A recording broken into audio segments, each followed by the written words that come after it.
Welcome to AGRIMINDS, the podcast where we explore the intersections of personal growth and professional success in the ag industry. I'm Kacee, your host. Thank you for joining me as we dive in to the different strategies and insights that will help you level up your life and career. From mental health to leadership development, we're going to cover it all. So sit back and get ready to grow with AGRIMINDS. Hello and welcome back to the AGRIMINDS Podcast. I'm Kacee, and today I've got Terryn Drieling with me. If you don't follow her on Instagram or Facebook or any social media, you need to. I have been following her for a couple of years now, and lately, everything that she has been posting, I'm like, repost, sharing to story, like I'm just resonating with every single thing that she's been posting. And so I thought, I've got to bring this girl on the podcast. Terryn, welcome to the AGRIMINDS Podcast. Well, thank you so much for having me, and thanks for hyping me up there with what I've been posting lately. I'm really excited to be here and for our conversation. Yes, me too. If people don't know who you are, which I'm going to be shocked if they don't, because you've got a pretty big following. But if people don't know who you are, would you mind shining a little bit of light on who you are? What do you do? Where are you from? Anything people need in order to understand what you're bringing to the table today? I grew up in Northeast Nebraska, and I live now in the Nebraska Sandhills, which I never dreamed that I would live here. In fact, for a short time, I despised the Sandhills because when my husband and I first got married, we lived in the Panhandle, and I had to drive clear across the Sandhills to get home. And I was like, if we could just cut the Sandhills out, it would be great because I could be home faster. And then we moved here, and I cannot picture my life anywhere else.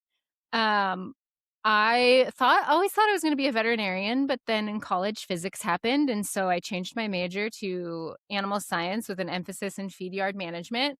I worked in a feed yard for a while, and then that feed yard sold.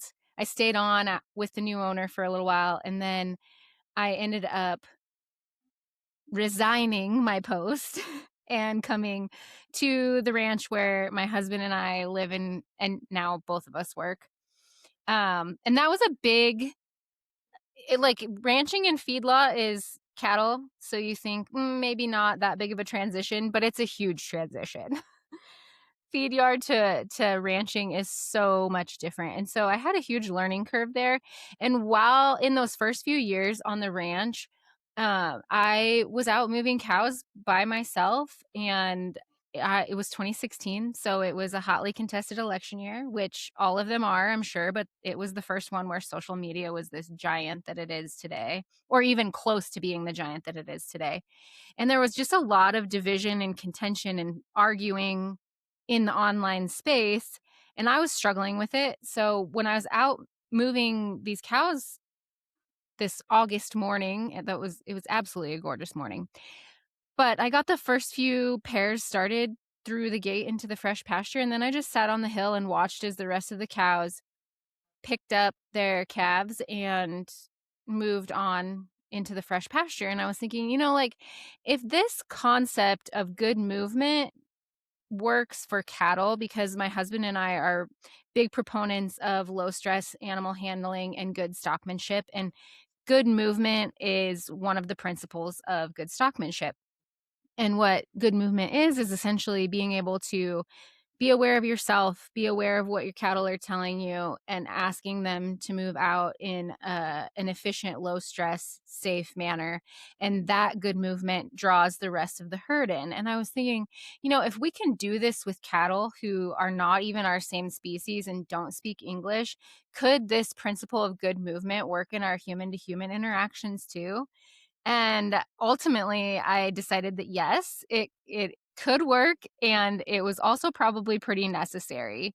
And so then I did what I sometimes do and sat on that idea for a few years before writing about it or bringing it to my platforms or anything like that.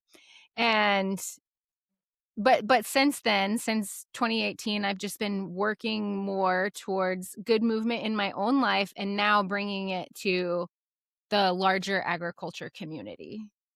So that's kind of the rundown of My life story. That's the cliff notes of my life story. I never knew that story.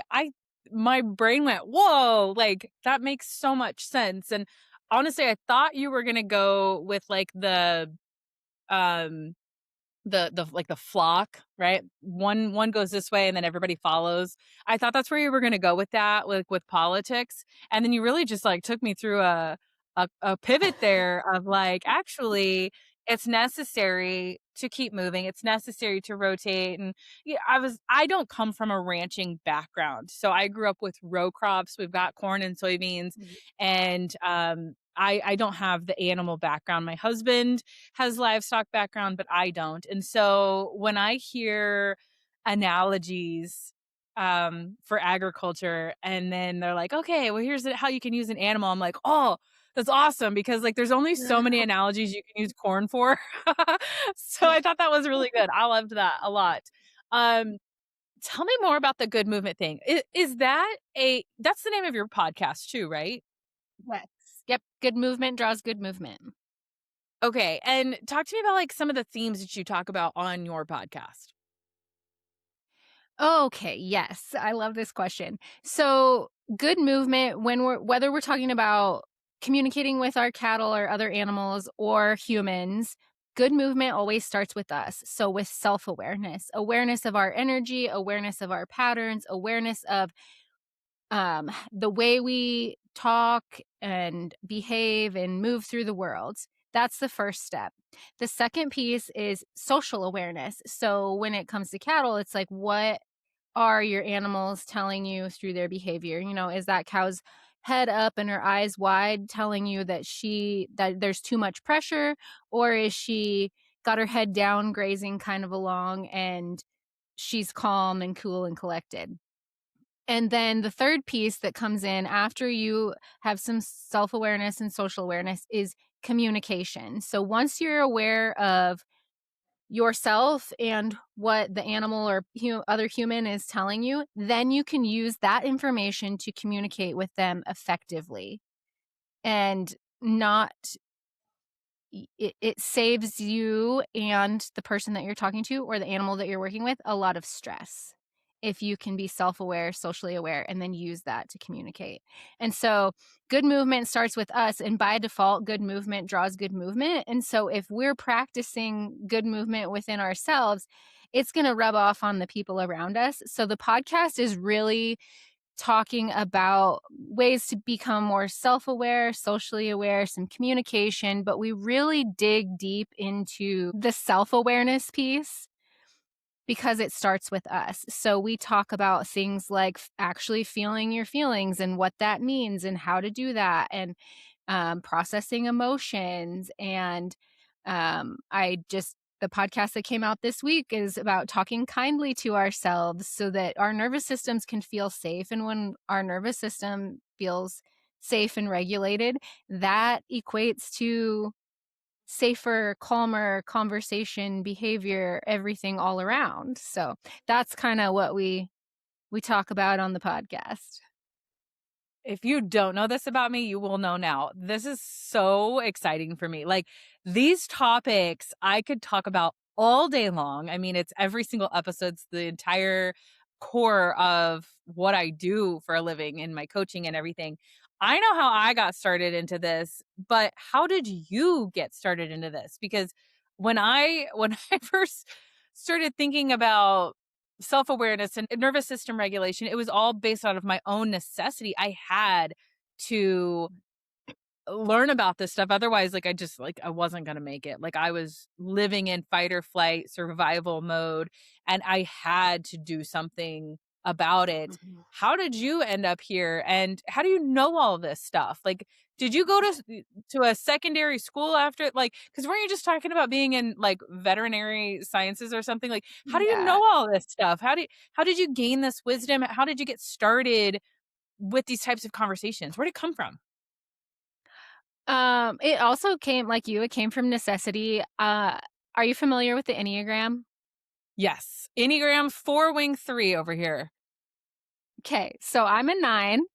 Um, and I didn't know this at the time when I was sitting there in the pasture thinking about the principle of good movement relating to humans just like it does to our cattle. But ha knowing what I know now and looking back, it was totally an Enneagram 9 tendency in me that I was so upset about the state of affairs in our country in 2016, like seeing all the division and all of that, because the nines archetype is the peacemaker, and our motivation is keeping the peace.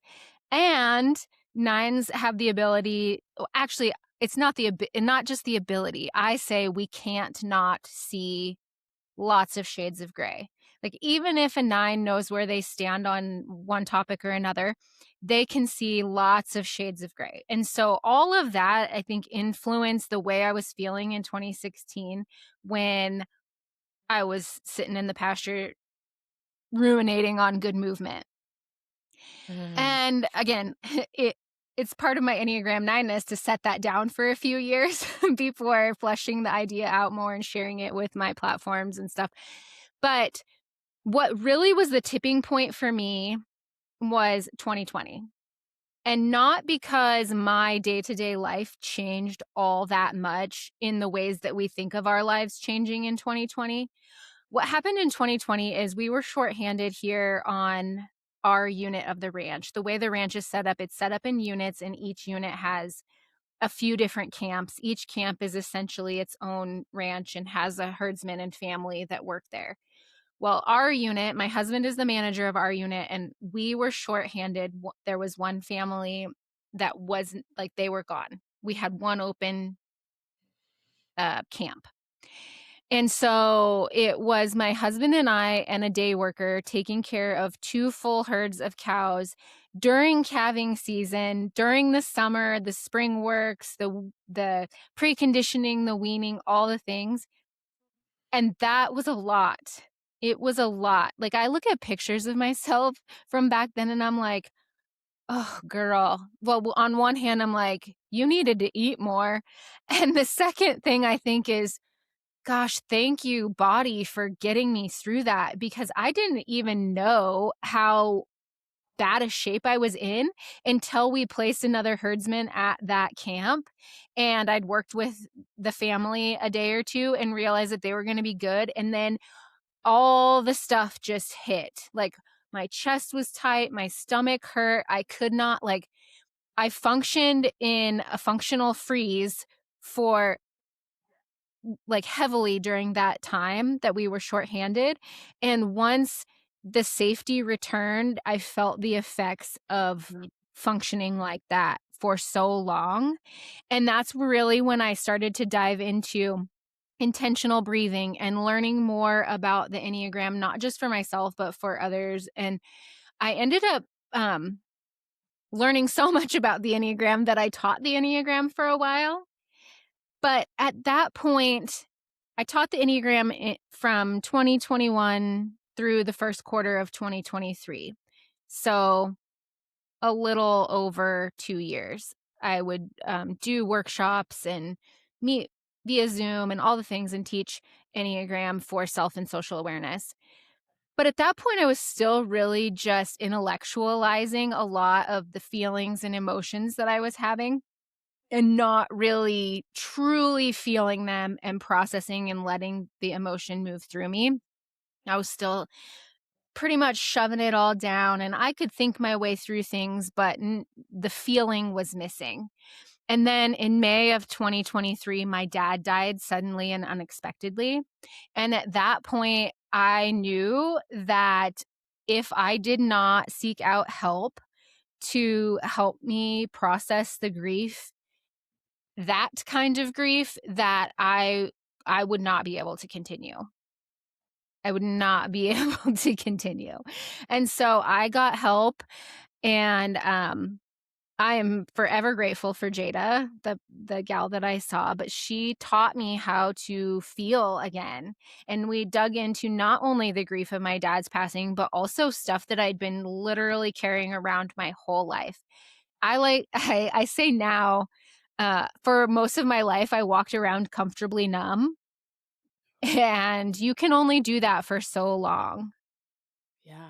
Wow. before you just can't anymore. And so I was already, into the self and social awareness, but the real, like the deep feeling and healing piece came in 2023. And after doing quite a bit of my own healing and seeing how a lot of us in agriculture and rural spaces operate day to day, I couldn't keep what I knew to myself. And to your question about where did I learn all of this, I learned a lot of it through my own experience, but also consuming so many books. I binge consumed all of Gabor Mate's work. I listened to, or I didn't listen to, I read Peter Levine's book In an Unspoken Voice, which is talking about finishing your nervous system's process instead of getting stuck in fight, flight, fawn, freeze, but like actually finishing the process.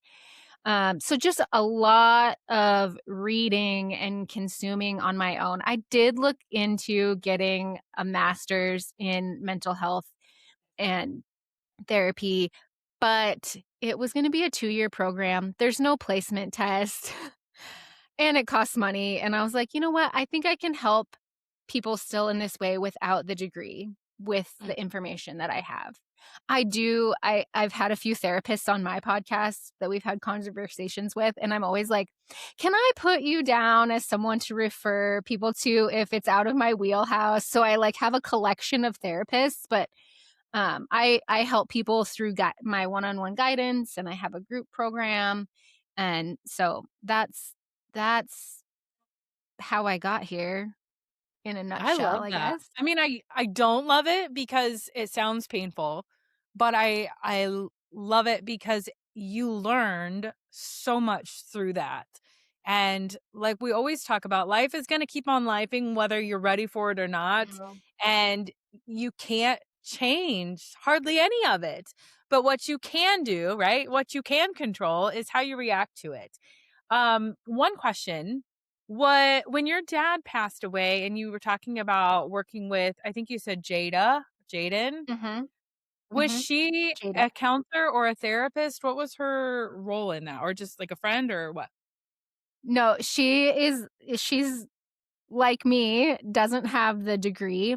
She actually I think she calls herself a spiritual director, but she really focuses on feminine healing. So she works with women and healing mother wounds and helping women learn how to nurture themselves and be nurtured. And so, yes, she's not a licensed therapist, but she is amazing. Okay, here's why I'm curious about that. And I don't think there's a right or wrong answer there. I was just curious. What I've noticed as a coach, right? Like, yes, I do have certifications now, but I didn't when I started.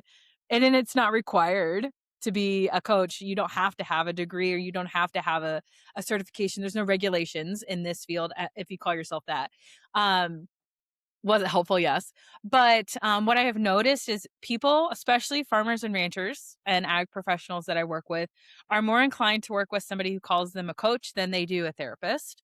And, it's because of the preconceived stigmas that come with being that title, right? Oh, like I'm not ready to go that deep. I want to talk about what I'm doing, but like I'm not ready to I don't have big T trauma.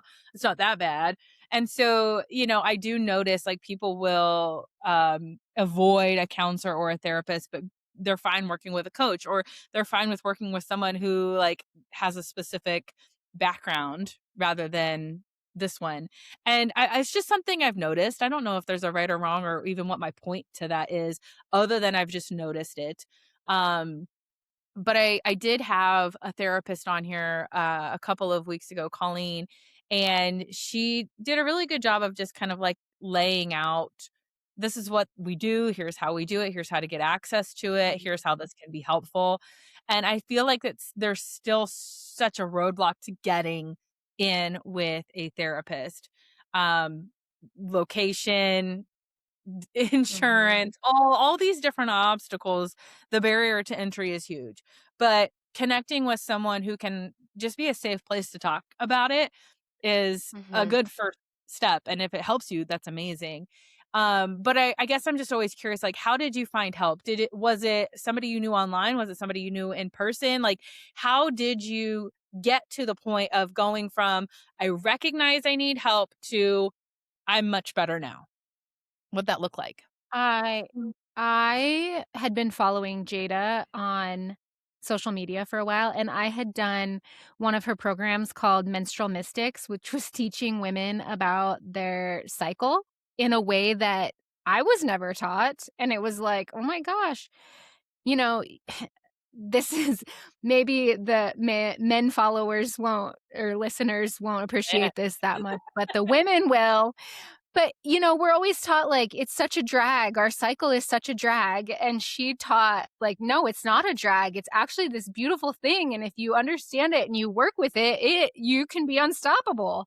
And so I had Yeah. done that program with her, and then I actually, um the week before my dad died, I got some news that I knew that I would need help processing, so I had an appointment scheduled with somebody else first, and I did that. I did a couple of calls with them, and then I was like, "I think that I need what Jada has to offer. I think that will be the best, most helpful thing for me." And so I switched over to Jada. And so, yeah, I had been following her on Instagram. My best friend actually had been working with her also, um, and I'd done one of her programs, so I knew her. But, like what you were saying, when people come to me, are I hear a lot, "I tried conventional therapy and counseling, and I spent the whole time explaining agriculture."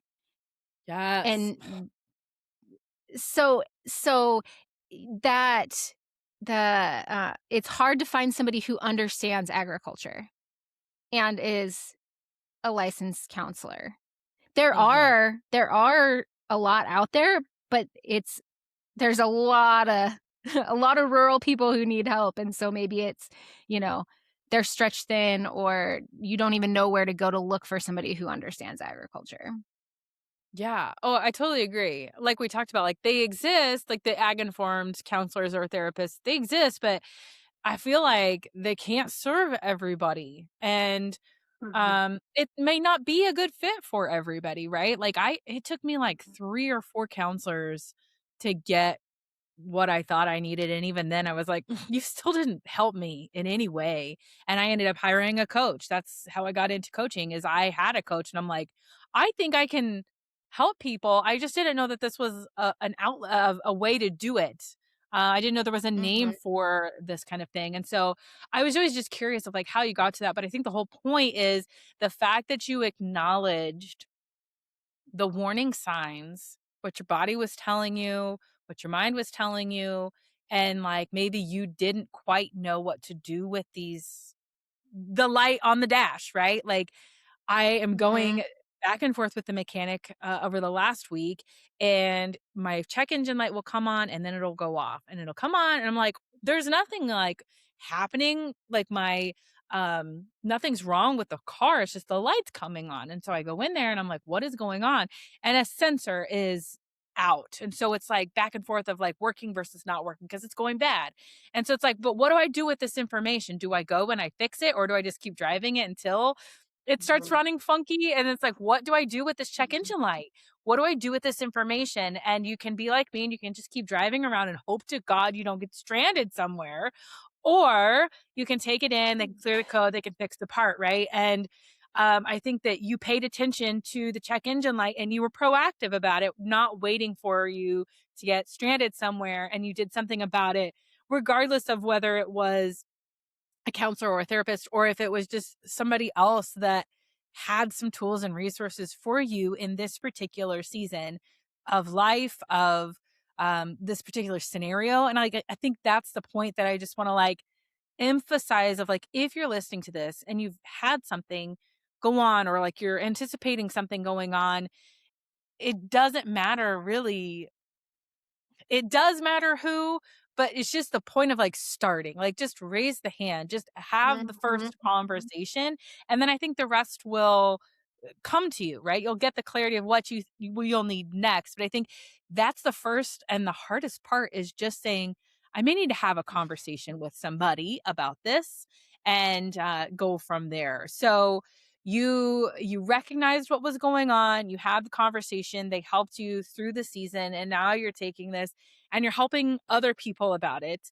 Talk to me about what that looks like today. You mentioned you do some one-on-one stuff. You do have a group coaching program, but like what else does that look like? What are the topics? What are the things that you're seeing a theme with as far as how why people come to you?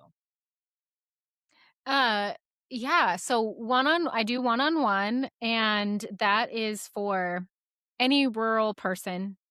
You don't even have to be rural, but I live rurally and I work in agriculture, and so that's kind of my wheelhouse. Um, and that's for, yeah, I said any rural person, man, woman, old, young, whatever. If you're feeling like you need a safe space, my one-on-one guidance is that. And the theme that is emerging recently with the people I work with one-on-one is this kind of self-talk reparenting situation. Like we're going back and meeting our little selves and giving them what they need so that they can feel safe and their nervous systems can learn a different way than this survival mode that they've been in, so that they can show up differently in their lives now. And so that's kind of what we do there. Everyone that does a consult call with me, they're like, "Well, what's the framework? What's the steps?" And I said, "Well, there isn't really like a hard and fast framework other than the self-awareness, social awareness, and communication, but we're going to be heavy on the self-awareness. And really it's just whatever you need, I'm here for it. So I will listen, I will give you tools. This is a safe space." And a lot of times that's really what we need, is somebody to just sit with us and be with us and not try to change things for us. And so Yes. that's the constant, that's the through line through all the work that I do, whether it's group or one-on-one, is it's a safe space and I will be with you in whatever you bring that day. Then I have what I call the Good Movement Collective, which is a small group of rural women. I limited it to 6 women because I like the small, like intimate, but it's just more of that safe space. We're here for each other. We're going to lift each other up. We're going to sit with each other in the hard things. We're going to cheer each other on when we have wins. And so that group meets every other week, and then we have a group chat, we have journal prompts, but in our calls every other week, we each go around and answer what's going well and what's a struggle, because we're well balanced. We don't want to just hear about all the things that are going great and gloss over what's the struggle. We want to hear it all so we can be there for it all. Mm. And that group runs for 6 months. We have guest guides that come in and talk to us about, well, Jada is one of our guest guides that comes in and talks to us in the collective. Um, but she talks about menstrual cycle and mother wounds. And we have another one that talks about like organizing your day and achieving the things that you want to achieve without like burning yourself out and dropping balls and all the things. And then my best friend actually comes and talks to us about money mindset, because that's heavily tied to your nervous system and important when you're a woman in agriculture. And then I have my podcast, Good Movement Draws Good Movement. I have a private podcast for people who are ready to go a little deeper than the public podcast with tools and inner work, but they're not quite ready to come see me or anyone else face to face via Zoom or in person. And that's called The Draw. That's the private podcast. And then I also do some speaking and workshops where we go through the good movement framework of self awareness, social awareness, and communication. And I can't remember if I said this publicly on anybody's podcast yet. I might have. I don't remember. But I have a family offer in the works Ooh. because I would love to come to your family's operation. And it doesn't even have to be a family operation. It could be not a family operation, but an operation where you want stronger relationships, deepened connections, and like a really solid culture in your operation, whether that's family or not. But I really have a heart to work with families to break generational cycles and, like I said, grow in those connections so that your operation is sustainable for generations and generations to come. That sounds amazing. I don't have it all fleshed out yet, but if that's something that any of your listeners are interested in, please reach out because I would really love to do that. That sounds so amazing, and I feel like you're gonna have such a success with that. And what's so crazy is, like, I I wish I had discovered you years ago because everything that you are talking about, the things that you are including in your group coaching and in your one-on-ones, it's like, yes, yes, yes, like, those are all the things that I need help with, that I wanna talk about, and I feel like I reinvented a wheel that I didn't know existed. I mean, those are all things that, well, minus like the menstrual cycle and stuff. Like, I don't talk about that in AgriMinds Live because that, I mean, it's for men and women, and I don't feel like we get it too much into the body. It's because I don't know a whole lot about it, to be honest with you. Just like you mentioned, it's like I talk about the things that I do know about, and I just so badly wish that I had someone like you prior to me going and trying to learn it all myself because I needed it. And then it's like realizing nobody's talking about this. So I guess I will, you know? And so it's just, I think it's Mhm. crazy that our paths are just now, like, you and I are just now having face to face conversations, right? Like, I know we've messaged back and forth on Instagram a lot, but like, I just think it's like wild because, like, for so long, I thought no one's talking about this. Why aren't we talking about this? Like, I got my, I got my financial coach certification back before COVID. So this would have been like 2019 maybe, because I was having these conversations with all of these farmers who were talking about, like, I want to make this investment, but here's this and here's this. And they were emotionally impacted by their financial decisions. And I needed to know how to be able to navigate those conversations. I was trying to sell them farm software. I wasn't trying to be a coach. I just needed to know how to have the conversation and be educated enough to be able to support them. And so, I mean, it's like I got that certification because it was helping me in my career. And now looking back, I'm like, I talk about that stuff all the time because you're so right. It's all intertwined, all of these different areas, your mental health, your physical health, your emotional health, your financial health. It's all coming together into this core, which is you. And that's like, I don't know if you've ever seen Inside Out or Inside Out 2, where they talk about the Yes. belief system. And I pull that clip up for my clients all the time on YouTube. I'm like, I know this is a little kid show, but the visualization that it gives you about how that belief system is formed, I'm like, yes, like, why aren't we talking about this more? But here's the great part, we are. You and I both are. There's other people who are talking about it.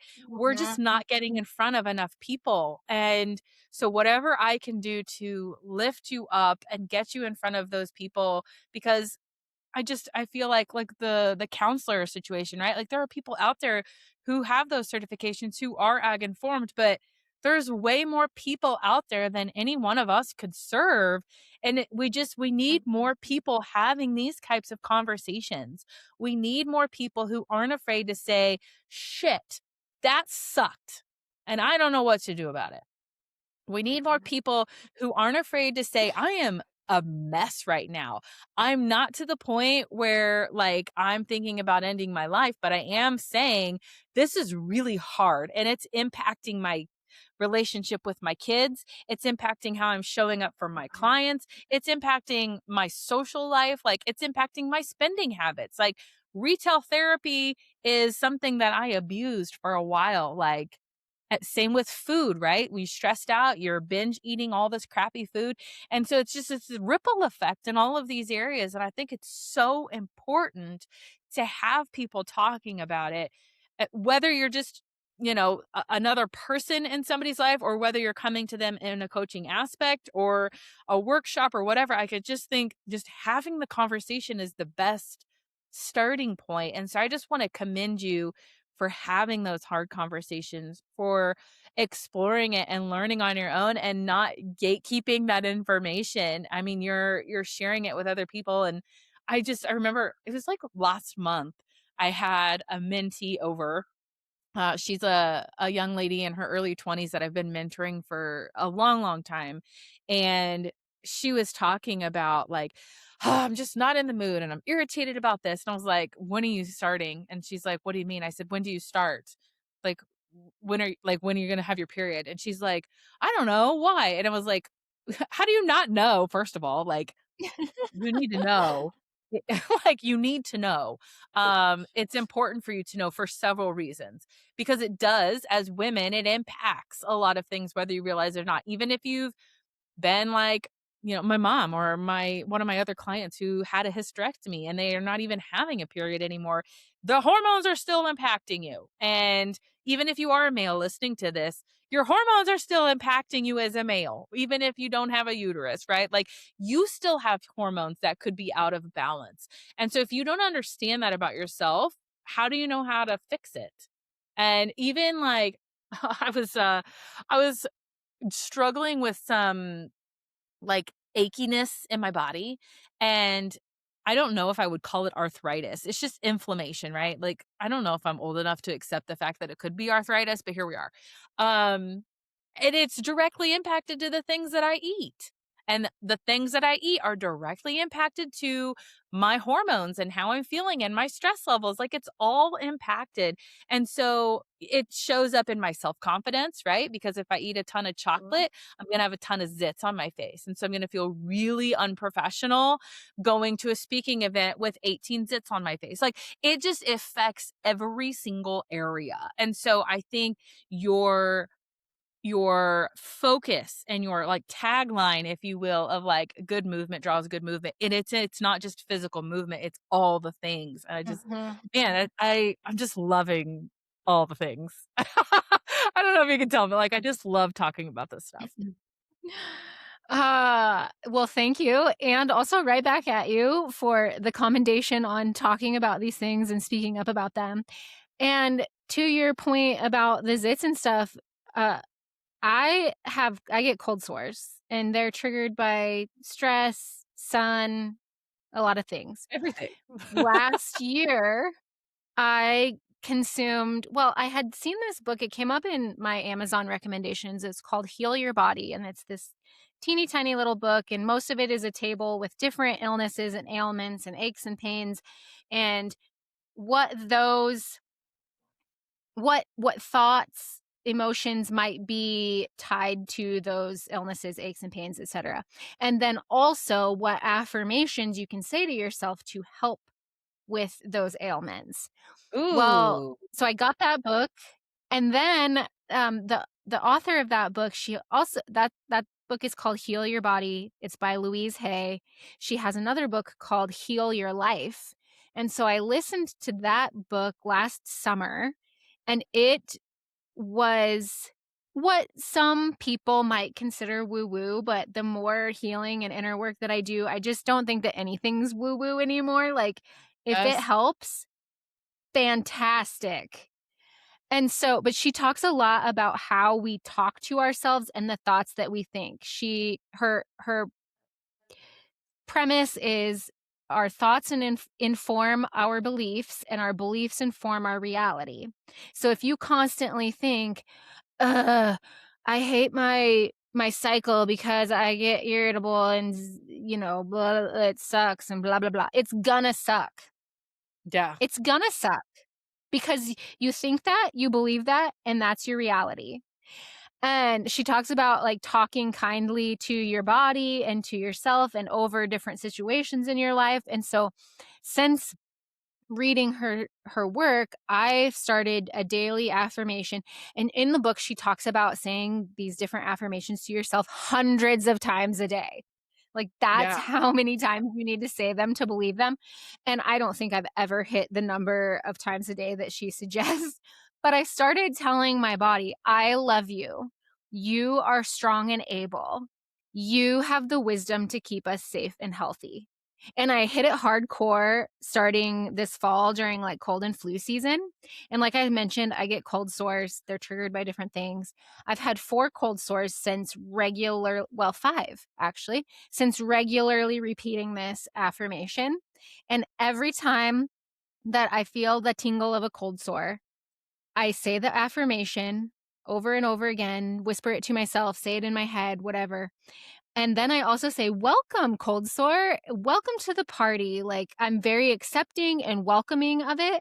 And I'm telling you, of those 5, 4 of them have stayed so small that no one else knew that I had them. Only one got huge and tried to take over my face because it was right before I was going to do a speaking event. And I was really like, my old patterns took over and I was cussing it and I was angry and all the things, and it took over my face. I was not welcoming to that one. And so like I maybe need some more data points, but at this point, and the sicknesses this year, I've had 2 colds. I've gotten over them faster than the rest of my family. They haven't been that bad. I haven't felt that bad. No fevers, no nothing. The affirmations at this point, like I said, maybe I need more data points, but I, at this point, am like, they're helping. They are beneficial. Our bodies are really cool. Like, our bodies are designed so intricately and neatly, and they can do a lot of amazing things, but they have to be given the right environment. And Mm. tearing yourself down and talking poorly about yourself and beating yourself up over things is not giving your body the right environment to take care of you. Loving Oh, man. it. And even if Yeah. you don't believe it when you say, I love you, you keep thinking that thought because our thoughts inform our beliefs and our beliefs inform our reality. So the more you think, I love you about yourself and your body, the more you'll believe it and the more it will become your reality. Oh, I'm here for this. I don't think this is woo-woo at all. I mean, my mom has a little bit of Native American heritage. And so like, well, you can't see it. It's just outside of the camera probably. But I have like a whole, oh, and I have a bowl of rocks. So if that tells you anything. But here's the deal. I don't think that this is woo-woo at all. John Maxwell goes through the framework of thoughts turn into feelings, turn into actions, turn into results. The book Think and Grow Rich talk about like repeating, this is what you want. If you don't ask for it, it won't come true. Like you have to truly believe it. It talks about that in The Secret by Rhonda Byrne. It talks about it in the Bible. Knock and the door shall be open. So I mean, like, it can't not be something if all of these different sources, right? Like whether you are a believer in God or not, like all of these different sources are all telling you the same thing. It's just through a different lens. But I think you are so right. And I mean, Greg talked about this on the podcast he was on, Greg Kruger, a couple of episodes ago. He's one of the speakers at the AGRIMINDS Summit, and he was talking about that same thing of like yes language to yourself. Like, what can you say yes to? And something that you said just a second ago, I could see him calling out of like, I get these cold sores. Okay, you used to get cold sores, right? Like, I used to get cold sores on my face. Like, and people who talk about this kind of bugs me on Grey's Anatomy. Are you a Grey's Anatomy fan? Do you watch that show? I watched it a lot when it first came out, and then I took, 20 years off or so. And then I started way back at the beginning. I think I'm on like season 17 now. I took 20 years off. Oh, I'm dead. That's hilarious. That's so true. If you're But a Grey's true. If you have ever seen Grey's Anatomy, you so know what that's like. I forgot oh, um, like, I hear, like, when people are smokers or, people who've been alcoholics for years, like, you don't say, "I'm an alcoholic." No, you used to be an alcoholic, you used to be a smoker, and on Grey's Anatomy, it drives me nuts because, like, Richard Weber goes to all these AA meetings and he's like, "Well, I'm an alcoholic. Of course I'm gonna have the craving." No, you're not an alcoholic anymore. You're not drinking anymore. You used to be an alcoholic. Like, think yourself into this thing that you wanna be. If you keep calling yourself an alcoholic, you're gonna keep having Mhm. the issues of alcohol. So, okay, I digress. I'm on a soapbox. But I Wait, truly wait, think I you thought wanna climb up on a similar soapbox come about on the with. Grays that okay. What bothers me about that, and the way that we talk and think about addicts in general, is that the thing is addictive. It's the alcohol, it's the cigarettes, it's the social media, it's whatever. But having consumed all of Gabor Mate's books, I see things a little differently because he worked with addicts. He is an addict himself. And the way he describes it is things are not inherently addictive. Things are not addictive. It's just What a gets us thing. addicted is the need to self-medicate and numb the pain from woundings and trauma in our lives. Yes. Like, he cites different addicts talking about what it feels like when they get a hit of whatever they're addicted to, because it doesn't Yeah. have to be, like, substances like we think. His addiction is purchasing classical music on CD, like, thousands of Okay. dollars worth of classical music on CD. Retail So, therapy. he Mhm. yes, he asks these addicts, like, what that feels like when they get a hit, and it's always warmth, love, Mm. nurturance, stuff that they were missing throughout their lives. So I have a problem with the Grey's Anatomy, like, and just how we talk about it in general, because it's not the thing that's addictive. It's the pain that they're trying to Yeah. numb, and that Yeah. breaks my heart so bad. Oh, that's so Like, I good. just wanna Yeah. run and give them a giant hug. Well, I mean, we were talking about money a little bit ago, right? And, when I still struggle with this. So don't think I have this mastered because my old habits creep in too. I mean, it's a neuropath. It's I've been trying to take the side road and sometimes this is just familiar, right? Um but my mindset around money and like money is just literally a thing. It's emotionless. It's not good or bad. It's what you decide to do with that money. It's your perception of the money. Same thing with social media, right? Like social media can be Mhm.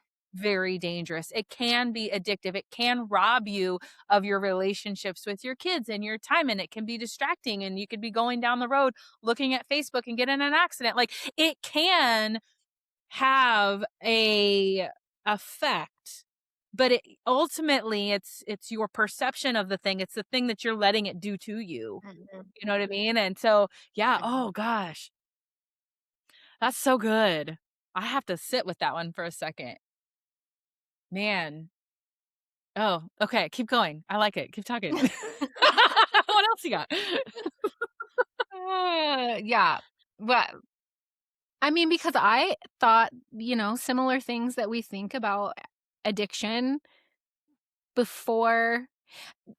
I mean, once I started into my own inner work, I was kind of, like, more open-minded about all of that, and then after consuming, it's called In the Realm of Hungry Ghosts is the Gabor Mate book that talks about addiction. I was like, "Oh my gosh, yes." Like, it just makes so much sense. And, again, it's not necessarily doesn't have to be substances like you were talking about retail therapy or, mine is getting finger deep in a good scroll on social media, like, it's just that's Mm, what I do to that's what I did in the past to help keep myself comfortably numb. And yeah. prior to social media being so big, I was up here in my head all the time, keeping myself comfortably numb, hiding out inside, or literally physically hiding out. Mm. Yeah. Wow.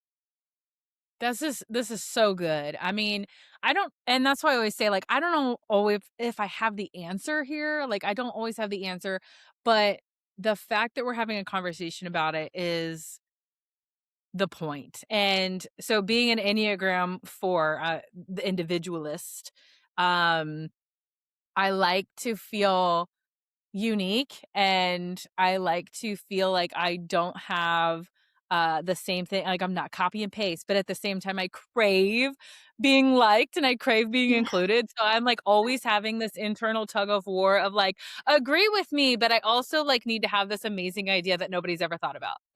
Yeah. Yeah, yeah, So yeah. like I'm constantly back and forth. And then on top of the Enneagram, so the working genius is kind of my favorite assessment. And so I'm a wanderer. And so, like, a lot of my default is to think things through. I love to think, I love to be in my thoughts. But just like anything, too much of something can be toxic. And if I stay in my Mhm. thoughts, then that can be not serving me well. That can be toxic for me. So as much as something can be a strength or a genius of mine or something that brings me energy, it can also be harmful if not done Yes. at the right time. Yes. Like the Enneagram, what I love about it is that you can't get rid of your strengths, or you can't boost your strengths and get rid of your weakness, because it's the same thing. Your Oh strength and your god. weakness is the same thing. Yeah, So, that's balance, honey. you You gotta can't find be the like, harmony. yes, yes. But when you were talking about your fourness and you wanna be unique, but you also wanna fit in, I have done a couple of cohorts with Suzanne Stabile, who wrote The Road Back to You and some other Enneagram books. And in one of the cohorts, um, Kelly, my friend Kelly, who is also a 4, she was like, "It's like I'm this piece in the jigsaw puzzle, and I have all these unique edges that do not fit into the puzzle, but I really deeply wanna fit into the puzzle, and at the same time, I don't wanna cut off any of my edges to make myself fit." And it's a really Oh my awkward god. place to be.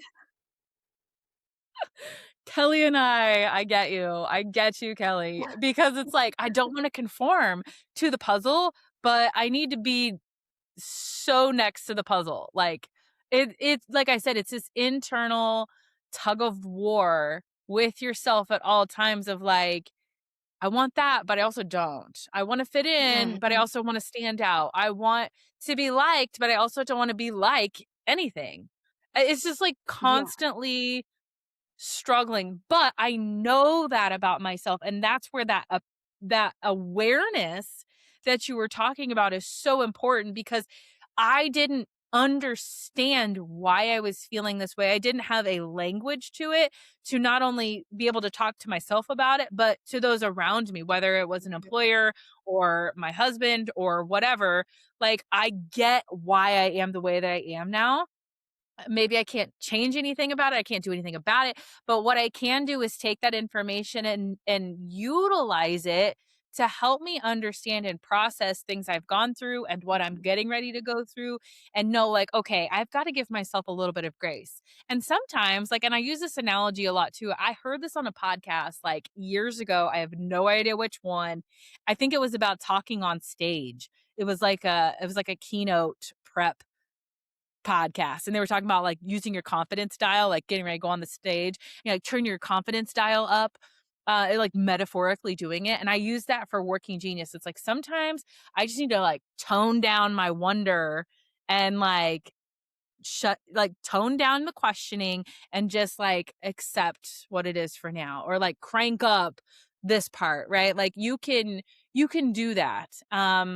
But sometimes it's like this is necessary, and then other times it's like, Kacee, maybe you don't need to understand every single detail. Maybe you don't need to make this make sense. Maybe you just need to accept it as hard as that is, but that's awareness around why I am the way that I Mhm. am, and it does help a little bit. I don't know if any of that made sense. Yeah, no, it totally did. And it reminded me of Suzanne has this quote that she says, "You can't change what you can't name." So having that Yeah. awareness is the first step in forward motion. Yeah. Ooh. Well, and you can be intentional with that motion, that forward Mhm. motion, based off of what you were talking about of like, if I have the awareness of not only self, but other people around me, right? Like, that's how you get that movement forward intentionally because you're making informed decisions, not just reacting emotionally. Yes. Yes. Oh, this is so good. I feel like I could talk to you for hours. Like, this is Well, yeah. maybe we should talk more. I feel like we need to. I feel like we're gonna need, like, 8 parts to this episode. Oh, this is so good. Well, thank you so much for coming on, starting the conversation. This is not done. I definitely need to have you back on here. But I appreciate you at least starting the conversation and bringing awareness to some of these things that maybe not never know that they need to talk about it, let alone how to begin talking about it. So I just appreciate you taking the time to come on here and sharing with us about that. If people aren't following you on social media, where can they find you? How can they work with you? Tell us all the things. Yeah, so on Instagram, my handle is Terryn, Terryn .Drieling, Drieling. I always have to spell both my names because they're both difficult. And my website is terrendreeling.com. And on Facebook, I guess it's my Facebook page is Draw Good Movement. I had to think about that because I just recently changed it. And then, of course, the podcast is Good Movement, Draws Good Movement. I love that. Oh, this was such a good conversation. Thank you so much for being on here. And stay tuned because I will definitely be having her back on the podcast. This was so good. Yay. Thank you so much again for inviting me.